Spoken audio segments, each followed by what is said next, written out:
Hey everyone, welcome back to my channel. Video number 2 for today is the Never Seen It series. This is where I let you know my opinion about movies that I've never seen before in my entire life. Do I love them? Do I hate them? And do I recommend them to you? There's always the best of the batch and there's always a worst. Everything else falls in between. Now this month is special. It is the 80s edition. Everything that I've watched has been 80s except for, I believe, one movie. So it's been a lot of fun because I love the decade of the 80s with film. I believe it's one of the best out of all the decades. So this was a very fun watch month for me. So I am excited to show you what I've been watching. If you are brand new here on my channel and you love physical media and movies in general, then consider hitting the red subscribe down below as well as the like button, but also that notification bell so you don't miss anything in the future. So what did I love the best out of this batch, out of this 80s round? Cobra. It may be a surprise for a lot of people, but I am gravitating towards Sly Stallone's filmography like crazy. I've been watching so many of his movies lately. He's kind of becoming my Arnold. You know how Dave Durant has Arnold as like his guy? Sly is my guy. I'm just loving his material, particularly this movie. He plays a cop that is trying to catch a serial killer. Brigitte Nielsen is also in this film, and I believe they were married around this time or dating or something, because you could definitely see the natural chemistry that's between these two. But this was just fun. It was a great time. It's very quotable. I believe Sly wrote it, if I'm seeing it correctly. Yes, he wrote this as well. So I just loved it. Mama Blu-ray, she loved it too. We had a great time with it, and I'm still talking about it. So that really means something. Cobra, yes indeed, loved it. Now let's switch gears for a second, because my other movie that I really loved with a tie with Cobra is The Accused. Now this is a very serious film dealing with, I will say, sexual assault. I don't want to say the R word. We know what the R word is. So Jodie Foster plays a young woman who gets sexually assaulted in a bar by multiple men at the same time. And there is also a crowd of men cheering on the event, or the act, if you will. And this is all about, is this her fault? That's the big question. Did she persuade them? Did she send out too many signals? Was she dressed a certain way? Now, at this time when this movie came out, that was a question. When women would report sexual assaults, that would be in question. Were they dressed a certain way? Did they dance provocatively? Did she kiss the men? That should not matter at all whatsoever. If a woman says no, she means no, and that means back the heck off, get away from me. I don't want to have anything to do with you. This was a very important movie because once this came out, I was very young at the time when this movie did come out, so I'm not really sure of the accuracy of what I'm saying, but I would imagine when this film came out, it kind of turned the tables for women, where what we're wearing and how we're acting and how we're dancing was really not put into question anymore. It was, did you say no? That is the first question now. Did you say no? If you said yes, you said no, then that's it. There is no other question. It's a great movie. It's very serious. I will warn you, the assault at the very end, you do see what actually happened. Racetrack. You do see what actually happened. It is difficult to watch, but it's better than I thought. I thought it was going to be way, way more graphic, but they did it respectfully. It was respectfully done to Jodie because she was very vulnerable in that case as an actress, but I got to give her credit, like so much credit. She was amazing in this film. She won her first Oscar for this film. Definitely deserved it. Kelly McGillis plays her attorney. They're absolutely amazing. Great, great movie. Great movie. But a difficult subject matter. But I love this movie as well. I've been wanting to watch it for a really long time, so I'm happy that I finally did. Okay, let's get a little bit happier, shall we? Let's move on to the collection, or I should say the franchise of the month that I wanted to watch was Rambo. Now, all 5 films, I know not all of them are from the 1980s, but the first 3 are. So I figure, why not? I'll just, continue and watch the entire franchise because it's Sly and I just need more of him in my life. Now, I'm going to admit, the first 2, I fell asleep in the middle. Like, I'm sorry, I fell asleep in the middle. I kind of like, I was okay at the beginning, and then I fell asleep, and then I woke up like towards the very end. So I pretty much got the gist of everything happening, but I don't really remember them, unfortunately. So I will revisit these at a later date. The third one was okay. The fourth one was like a horror movie. Like, it was so violent and so gory. I was into it. Like, it was really good. And then the fifth one, Last Blood, watched it last night. It's a good movie, but it doesn't feel like it's Rambo, if you get what I'm saying. Like, he's out of the element of the jungle in a war scenario. It's a more modernized tale, so it just didn't feel like a Rambo movie. It just felt like a different Sly Stallone movie, if that makes any sense. So, but I enjoyed it. I enjoyed the entire franchise. It's not the most horrible thing I've seen in the world, so I will definitely watch these again in the future. Definitely I gotta watch 1 and 2 again, because the entire middle, I like probably missed the most important parts of those movies, of course, because Sleep Town. All right. Silver Bullet. This one was fun. It was really fun. Probably one of the better werewolf movies that I've seen. It takes place in this town, and all of a sudden these attacks start happening, and you get the realization of who is actually the werewolf, and that is a surprise. I'm not going to say who it is because I don't want to spoil it for anyone who hasn't seen it, but that was interesting and out of nowhere. But I enjoyed it. Corey Haim is in this film as a boy in a wheelchair, and Gary Busey is his wacky crazy uncle, so that was entertaining as well. But Mama Blu-ray and I, we really like this one. It surprised me. I didn't think I was going to enjoy it as much as I did, but I did. Solid movie. Silver Bullet. I do recommend. Okay, really enjoyed this one. Say Anything. I cannot believe I have never seen this before now. Even though it's not a John Hughes product, it felt like a John Hughes movie. It had that tone and vibe of, like, Pretty in Pink or 16 Candles. It's about John Cusack here. What's his name? Lloyd, I believe. Lloyd is in love with Diane. Sorry, it's been a while since I watched this towards the beginning of the month and I forgot the names. Lloyd, played by John Cusack, is in love with Diane, played by Ione Skye, I believe, yes. And he just wants to date her. He just wants to date her. They are two opposite ends of the spectrum, and you're just rooting for him the entire time, for them to be together. Oh, romance. High school 80s romance. I really just cannot get enough.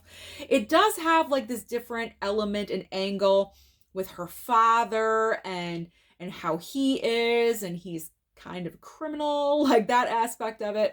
That's interesting. It kind of took away from their love storyline just a little bit. I kind of wish that angle wasn't really dominant or even in the movie at all, but it is, unfortunately.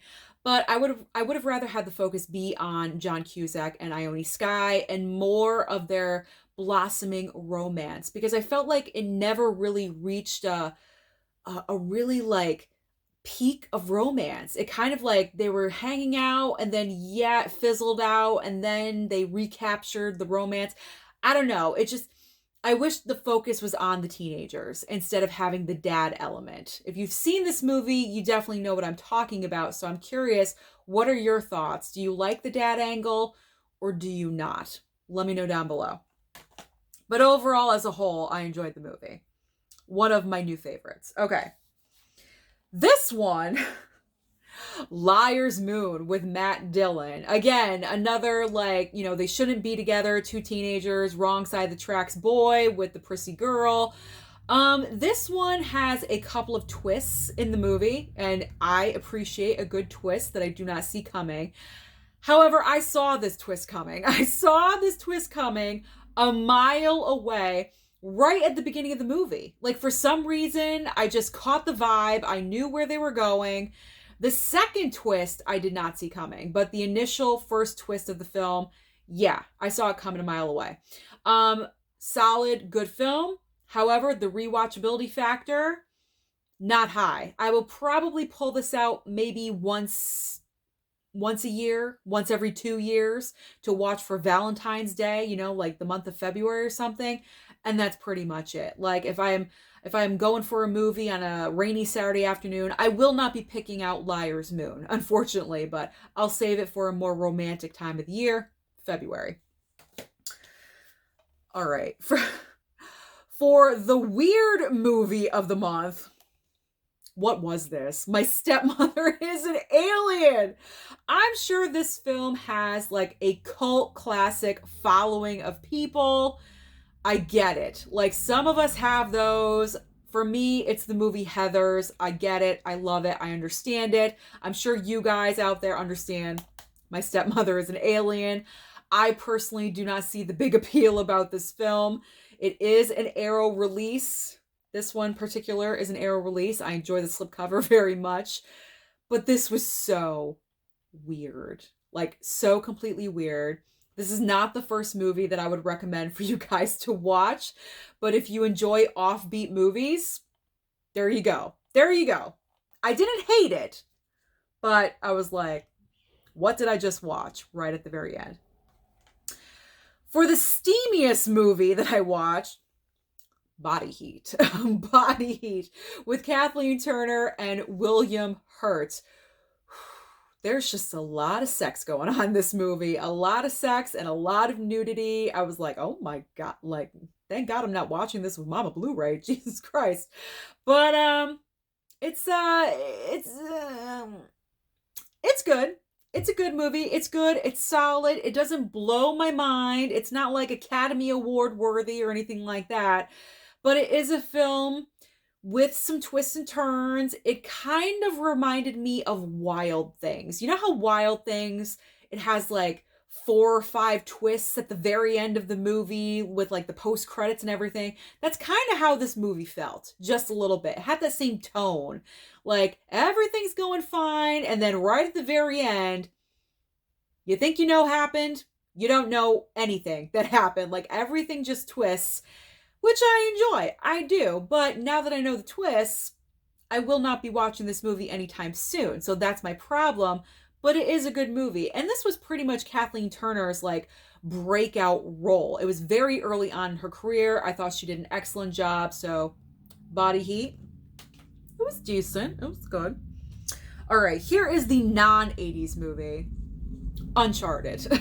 Uncharted with Tom Holland and Mark Wahlberg. This was a fun, good time. I did a review on this and it was just fun. If you love The Goonies and National Treasure, this is like its baby, okay? If Goonies and National Treasure got together and had a kid, it would be Uncharted. Based off of the video game, I know I've never played it, and I don't know what it looks like or the characters or anything like that. So I have nothing to compare it to. And I believe, and I said this before in my review, I think that worked in my favor because I didn't have anything to compare it to, no preconceived notions of anything. So I just watched the movie and I enjoyed it for what it was. And it was fun. It was a fun, good time. And I believe I heard today they have greenlit the sequel, so that'll be great. I enjoyed this one, and I'm glad that I picked up the 4K. All right, back to the 80s. Here we go. Like Father, Like Son. It was just okay. It was just okay. I mean, we had a couple of these movies come out in the 1980s. Another film that comes to mind, Vice Versa. Pretty much the same exact concept. You have a father and a son that switch personalities, they switch bodies, and so Kirk Cameron is Dudley Moore and Dudley Moore is Kirk Cameron. You know, it's like Freaky Friday, you know, Lindsay Lohan, Jamie Lee Curtis. It's the same exact concept with different actors and different genders. So there's really nothing outstanding. It's just a very simple concept. Oh, he goes to school, he goes and, you know, to be a doctor that day, and chaos ensues. That's pretty much all this movie is. Like, I wasn't totally thrilled with it. I don't think I ever watched, I mean, I know I never watched this. I've seen like bits and pieces of it, but I never watched it, you know, from beginning to end, A to Z. I wasn't that impressed, to be honest. I really wasn't. I don't think I was ever really a fan of like the body switching movies for some reason. It just like, whatever. All right, let's move on to Stand By Me. One of the best, like, coming of age childhood movies with a all-star cast of kids that grew up to be stars. I mean, you have Will Wheaton, River Phoenix, Corey Feldman, Jerry O'Connell, and Kiefer Sutherland. Kiefer Sutherland is always playing the bad guy or the bullies in pretty much every single movie that he's in. But this was good. It was a good solid watch. It's not my new favorite movie by any means, but I'm glad I finally experienced this film because I've been wanting to for a long time.